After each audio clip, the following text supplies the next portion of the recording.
priorité à la parole. Je suis ici en compagnie du président de l'Office de tourisme de l'Albret. Bonjour. Bonjour à toutes et à tous, tous les auditeurs de Radio Cool. Alors là, nous sommes ici à l'Albret Jazz pour la 4e édition que vous allez dévoiler, donc on va dire dans quelques minutes. Déjà les premières impressions donc des 3 anciennes éditions.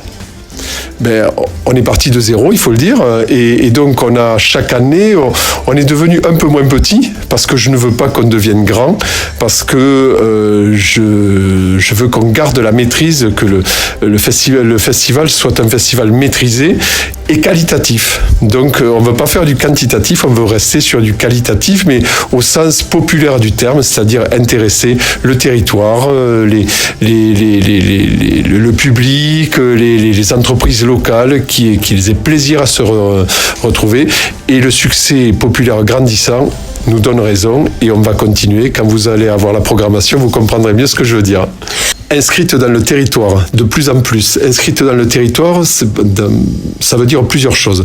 D'abord, au niveau de l'empreinte écologique qu'on laisse, vraiment, on a de plus en plus, parce que c'est une demande à la fois de nos sponsors, mais aussi des spectateurs, et aussi des artistes qui nous posent la question, mais qu'est-ce que vous faites pour être un festival, je ne veux pas employer le mot de éco-festival que je trouve un peu galvaudé, mais plutôt un festival propre.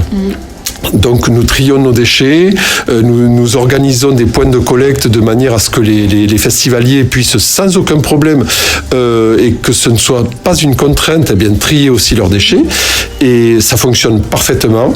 Nous avons supprimé les gobelets en plastique grâce à une opération avec O47 qui nous met à disposition des fontaines qui ont très bien fonctionné l'an dernier. On va intensifier cette année. Bien sûr, plus de couverts en plastique, bien sûr, plus d'assiettes jetables, voilà, vraiment, c'est vraiment une volonté marquée de nous intégrer à ce niveau-là. Ensuite, le territoire, ça veut dire aussi tous les festivaliers qui viennent de la région, on va dire. On a beaucoup de Bordelais, parce qu'on avait communiqué sur le Bordelais, beaucoup de Bordelais qui viennent, mais bien sûr que les festivaliers lot-et-garonnais sont largement majoritaires, et c'est très bien ainsi.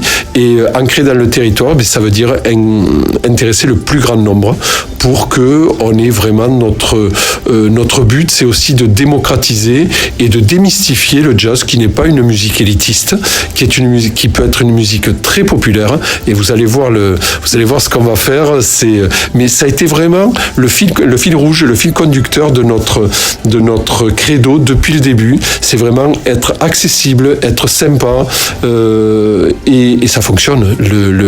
La sanction populaire est là, et nous avons eu la chance d'avoir toujours des belles météos. Nous espérons vivement que cette année ce sera la même chose, et donc le succès populaire ne se dément pas, et je pense que cette année ira crescendo. C'est le but, mais nous sommes limités dans l'accueil par le site lui-même, qui est un site magnifique, qui est la Garenne de Nérac, et donc il n'est pas question que nous dépassions une certaine jauge. Eh bien, quand ce sera complet, ce sera tant mieux. C'est aussi une belle sanction que d'avoir un festival qui affiche complet, hein. Voilà, c'est super. Alors il y a 2 côtés, il y a le festival du côté in et du côté off. Parlez-nous un petit peu de ce côté off avec des producteurs locaux, justement. Voilà, donc merci de les citer, parce que justement on parlait de territoire, les producteurs sont des producteurs locaux qui vendent des produits locaux, et donc c'est vraiment parfait.